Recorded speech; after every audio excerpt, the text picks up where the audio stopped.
And we're live. 5, 4, 3, 2, 1. Committee on Community Development, Tuesday, November 17th, 2020. Councilmember Gollenbach, Here. Councilmember Farrelletto, Councilmember Rivera, Present. Councilmember Scanlon, Present. Councilmember Wyatt, Here. Councilmember Bowman, Present. Councilmember Nowakowski,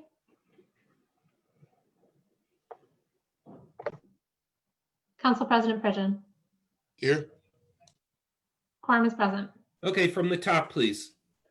Item 1, report of sale for Western New York Veterans Housing Coalition for 57 Howard. Items open. Okay, this item is open. I believe that we have Dan here to speak on this item. Welcome to council.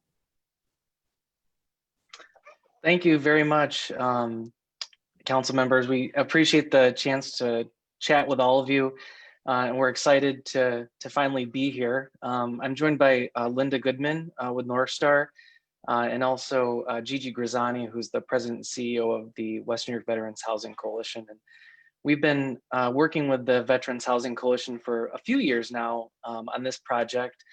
Back in 2017, the Veterans Housing Coalition was named as a designated developer for former School 75 and 25 vacant parcels right in the surrounding neighborhood.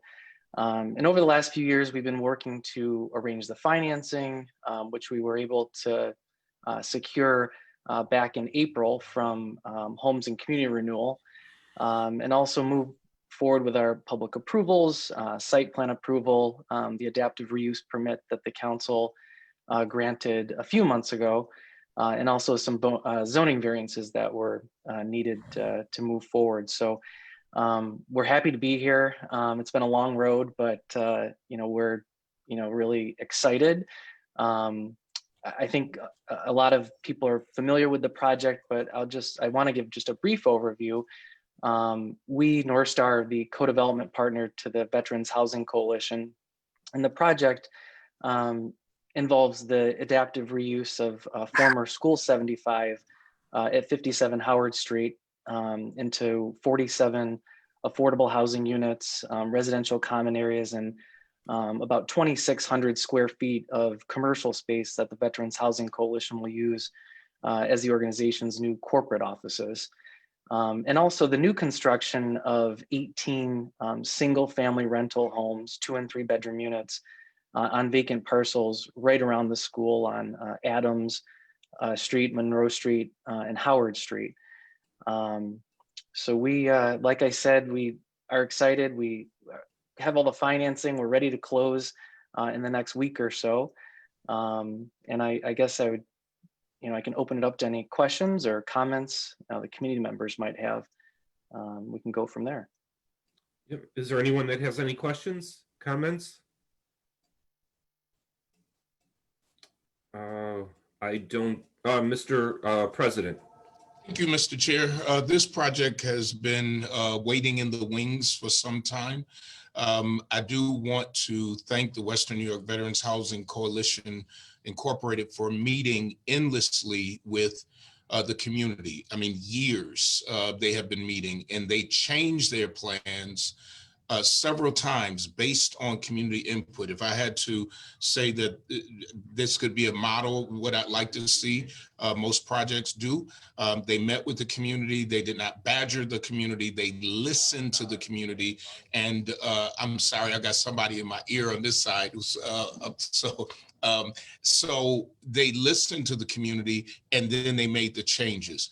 I'm going to send this, I'm 100% supporting of this. It is going to greatly change that neighborhood for the better. That school has sat there vacant for years, and we tried to get people, personally went to organizations around there to tackle this mammoth project, and not many people were very interested. Because this project has now the funding on the 25 24th, they really need to close on that date. So I have asked Corporation Counsel to make sure all of the city paperwork is ready so that we may be able to move this to the top of the agenda on the 24th, get it approved so that they can get over, close on the property, because the last thing I would want is for the funding to fail, and it could be in jeopardy after the 24th. But I always send these type of projects to committee, and I wasn't going to do anything different in this end, and they understood that, and that further shows their commitment to this community. So if we can send it without there's only one other item, and we're trying to work that out on the phone right now, and that is I got people. Okay, nope, that item just got worked out. So that was what was going on in the other ear. And I'll say this quickly: it was about piece of property, several pieces of property for the church across the street who would lose some street parking. And the project wanted that property. They gave up that property and went somewhere else to ensure that the church was able to park there. So at this point, I was going to say move without rec, but I want to send it with an approval. Thank you, sir. Motion. Okay, is there anyone else that wanted to speak? If not, we'll go with the motion to approve, seconded by Mr. Rivera, and thank you. Item number 2, Snow Plan 2020-2021. Items open. This item is open. Did we have anyone here from DPW that wanted to speak on this? Yes, sir. I've been joined by Commissioner Finn. Okay, Mr. Finn, did he want to speak? He's not on my camera. Yes, and I believe it looks like he's joined by Mr. Jackson as well. Okay, all right. Mr. Finn, welcome. You have the floor. Thank you. Can you hear me? Yes. Okay, very good. Yes, I'm here with Deputy Commissioner Henry Jackson, joining you today from Broadway Garage. We did submit the snow plan, as you can see before you, and as is required by the city charter. There's no substantial changes from prior years. We're looking forward to a successful year.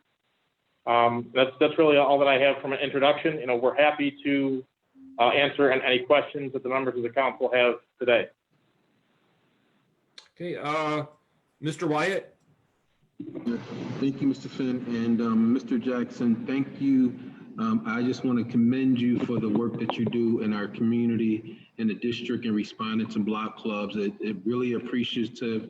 Last year, with the snow, we didn't have as much, but when block clubs called you, we were very responsive. So I really appreciate that and hope that that continues. That's a great relationship.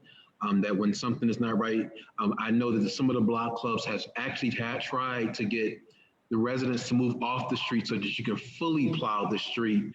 And I appreciate that on their behalf because it makes it easier for you all. But again, I thank you for the effort that you've put. Thank you, Commissioner Finn, again, with this plan that we continue to work and foster greater relationship with block clubs within the University District. Thank you again. You're welcome. Okay, thank you. Council member, anybody else?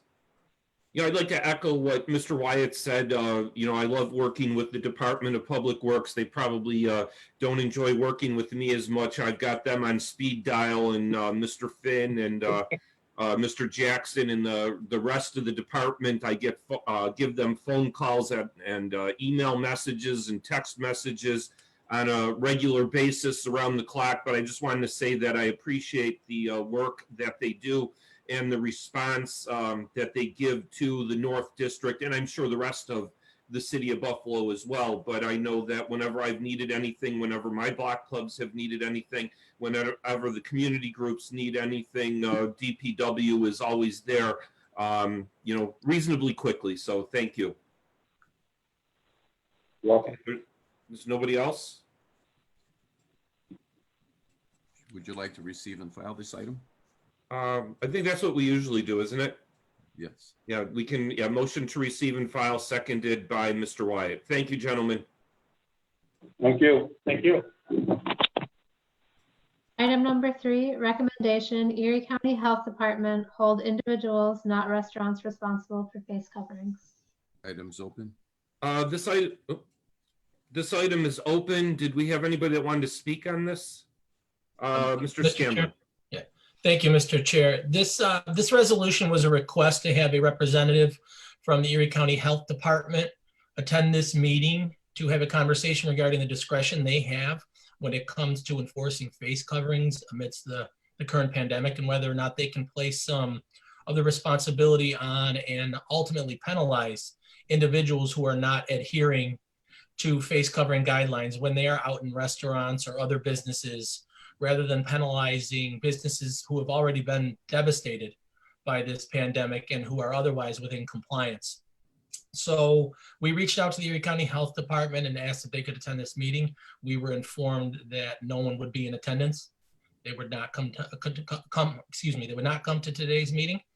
The county feels this was dangerous to consider, considering the recent increase in positive COVID rates, and that businesses need to be held responsible for ensuring the safety of its patrons, and that this type of approach would lead to an even sharper increase in COVID cases.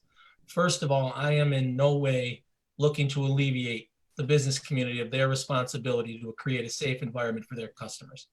I'm in fact attempting to do the opposite, quite frankly, and to place the responsibility on the collective community to do so. While I agree with the assertion that the restaurant or business should be held responsible if they are not in compliance, I completely disagree with the fact that the proposal would lead to an increase in COVID rates. Rather, I believe that placing an additional layer of responsibility on individuals and possibly penalizing individuals for disregarding face coverings would lead to an increased sense of personal accountability and ultimately a decrease in cases. I believe it is unreasonable to expect a restaurant or other business to keep an eye on every single customer of every single minute of every single day.